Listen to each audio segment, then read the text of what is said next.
Thank you. Thank you. As I had stated that sometime in July 2023, it was on a Saturday where I had gone to my late mother's grave, situated in Bredell, and on my way back, I had parked just in the street that I live in.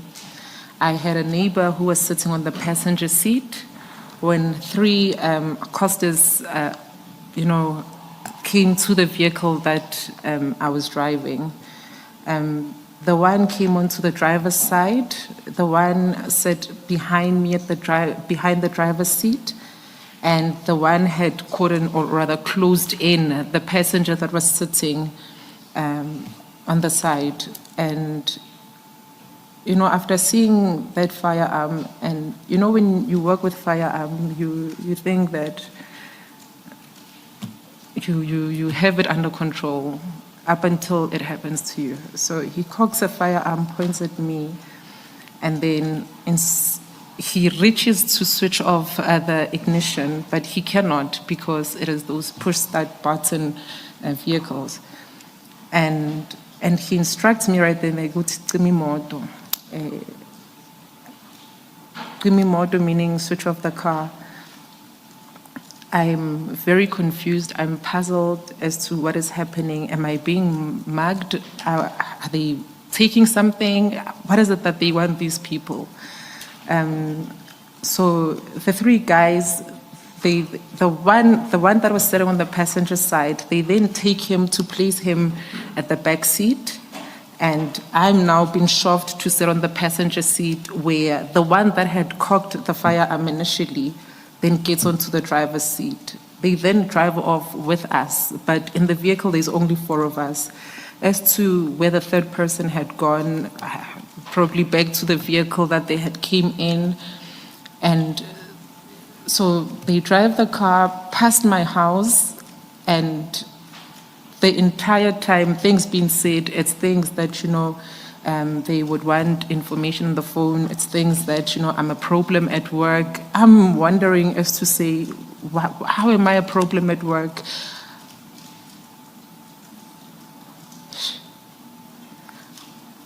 We drive, they take us to Ivory Park. The driver then parks on the side of the road. But by then, I'm confused. When you have an out-of-body experience, it be out of fear, it be out of whatever that comes with it. I had passed out, and seemingly these guys, the only thing they were mainly concerned about was my phone. They had even can you please explain the out-of-body phenomenon? I've heard people use that term. I'm not quite sure what it means. I'm unable to do anything. I'm numb, I'm mute, I'm not responsive. I'm trying to even make sense of how I could even project this thing that I was going through. But in essence, I'm so out of it that I'm even unable to respond, to even lift, to even make a sound. But you continue to see or perceive what's going on. I continued seeing everything that was happening. I saw them drive past my house. I'd even direct as to say which streets they used going there to Ivory Park. But upon the Ivory territory, I'm not so familiar with it. But that's where the vehicle eventually came to a stop. And whilst halted there, they tried getting the neighbor now to open my phone and said that, but the information sifuna kule phone. I'm thinking, what information would that be? Why would I be in possession of any information that anybody would want in that element? Commissioners, this must have been one of the most scariest things by far, because I'm hit with this metal object, a firearm. I have another one sticking out on my neck. When you described it earlier before we adjourned, you said you felt a sharp object. Correct. In your statement, you said you felt a cold object. Correct. Yes, It was a yes. cold object that had a reflection, a silver reflection on it. So if you just take a glance at it, you would seemingly think it's a knife under the circumstance, only to thank discover it is a firearm. And when we got to Ivory Park, and from recollection, they had then taken my phone, they had taken my wallet, but what puzzled me the most, it's the fact that I even had my bank cards in there. They could have easily accessed money from them. I'm driving a brand new vehicle that still had a temporary permit at the back that they could have taken. So what exactly do they want? They didn't come there for the car. They didn't come there for the wallet, nor the money. But the ultimate thing that was being said consistently was the phone that had information. As to what information, it is still unknown to me.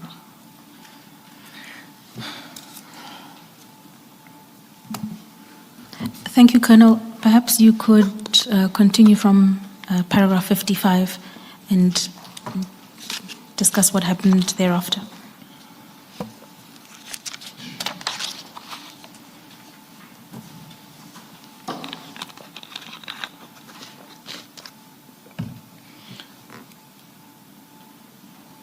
So they then request my neighbor to, they ask him as to what's wrong with me, but he then informs them that I'm epileptic.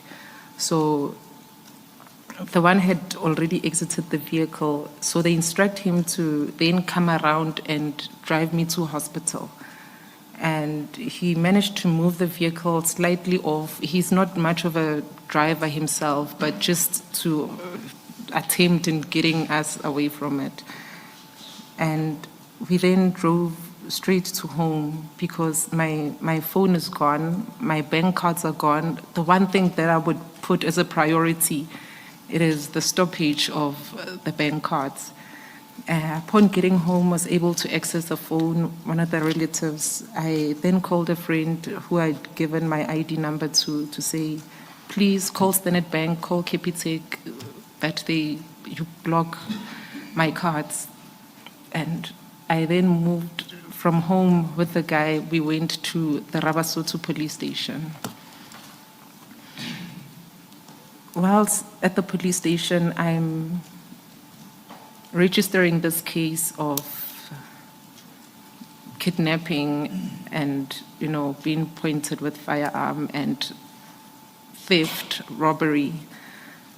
They assist me to an extent that the docket is open, the A1 statement is written, the 3M forms I've completed, even the cover, the docket cover, the diary SAP 5 is then made. And just on its completion, they then tell me that because at some point where this accosters had driven the vehicle, they would need to obtain the fingerprints. And, it was a correct procedure to say the least.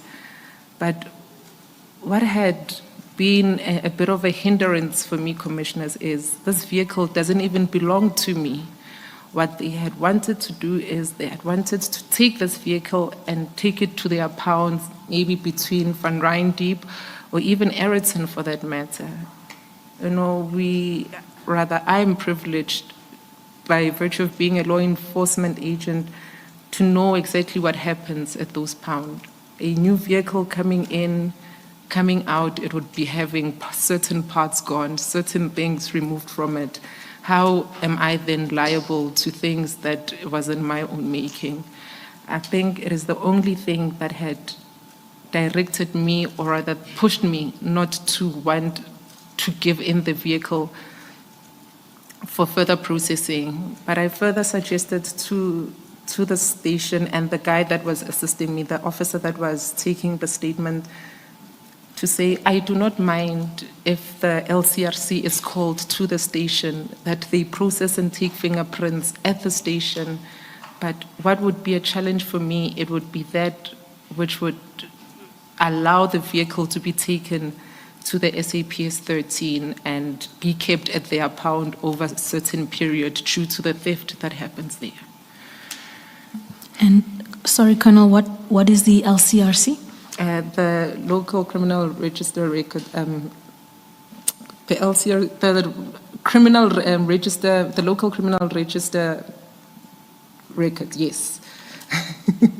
Local Criminal Records Center. Centers, my That's at the apology, top of page 15 of your statement. My apology, Commissioner. No problem. Thank you, Colonel. So after you've explained your hesitation or reluctance to hand the car over at the police station, what then was the response you received there? You're at paragraph 58. They told me that they cannot register the case. They told me that if I'm refusing then to have this vehicle taken into the pound, then they will not register the case. Please continue. So are we on paragraph 55, you said? 59. 59, my apology.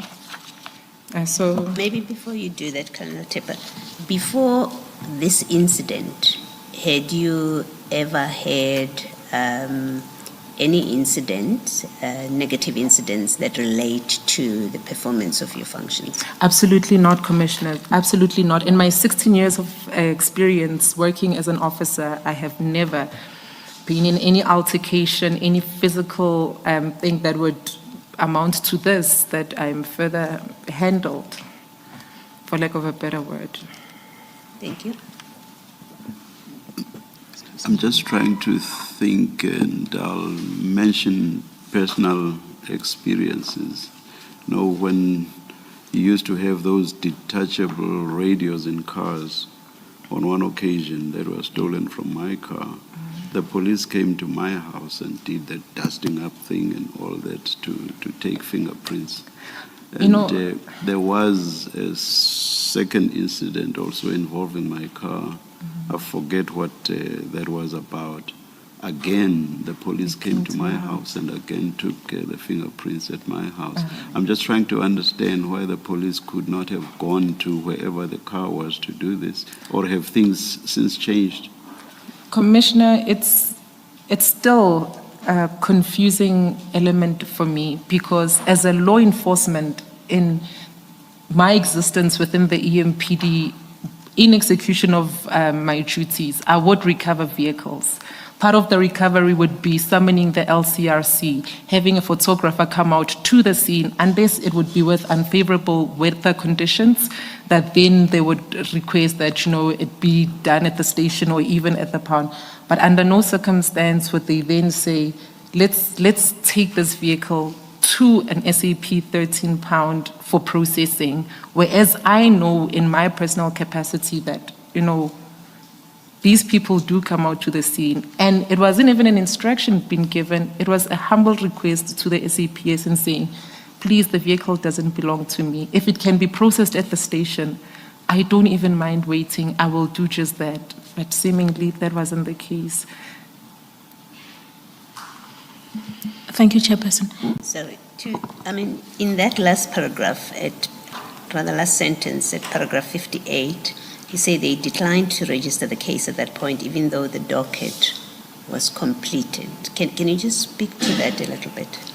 Because you seem to be suggesting that there was sufficient information to open a docket. Yes. So there was sufficient information. Already they had reduced to writing the statement I had deposed to them.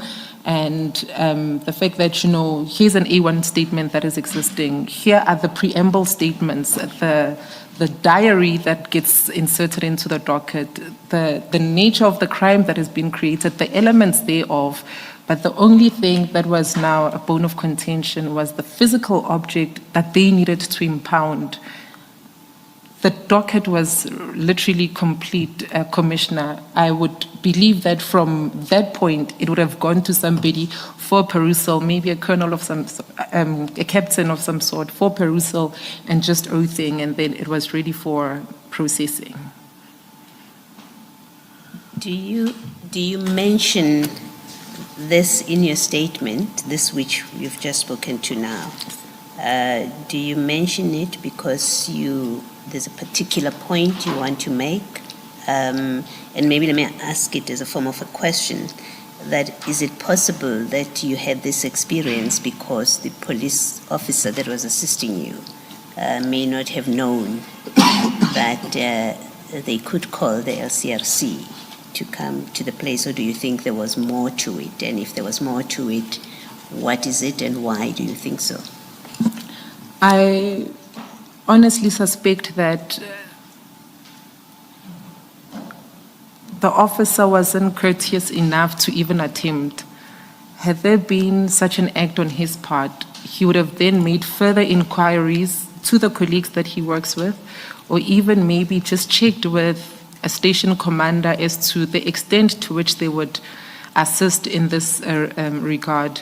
But of course, you know, I wouldn't go to an SAPS station as a complainant and further want to dictate or direct them as to how they need to do their work, as it would be expected that as an officer, I know what my duties and work is.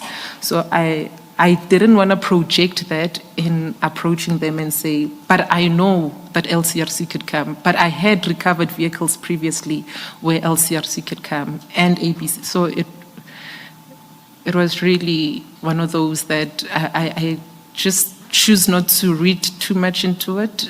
The SAPS portion, that is, let's just say it was an error of material error on their part. Thank you, Commissioner. Colonel Thepa, you were at paragraph 59, please. Yes, so at a later stage, my brother tried to assist to register a case, but I was not in a space to try fight. I wanted to heal from the trauma that I had experienced. During the weekend incident, one of the media liaison officers, Marima Shishi, came to see me. When she came to my house, she came a bit late, and I was between the station and home. She had said that she learned of my incident from one of the freeway members. A freeway unit, it is a section within the operations and specialized divisions, but freeway being more specialized services than operations. So she had learned of the incident from colleagues in the freeway unit. I was shattered. I was out of it. I didn't even say much. You know, all that I had told her was that I wasn't okay. I wasn't okay. And Colonel, at the point in time where sorry, Ms. Mkhwanazi, is there anything that you are perhaps implying here by, for example, saying only friends and family were aware of the incident? Are you implying anything? You know, I don't want to be drawing inference into things that cannot be substantiated, Chair, but it's prudent that one also reads between the lines in what has been the occurrence of a media inquiry within the department. Thank you. Because I was asking because there's that saying that news travels, you know. Maybe.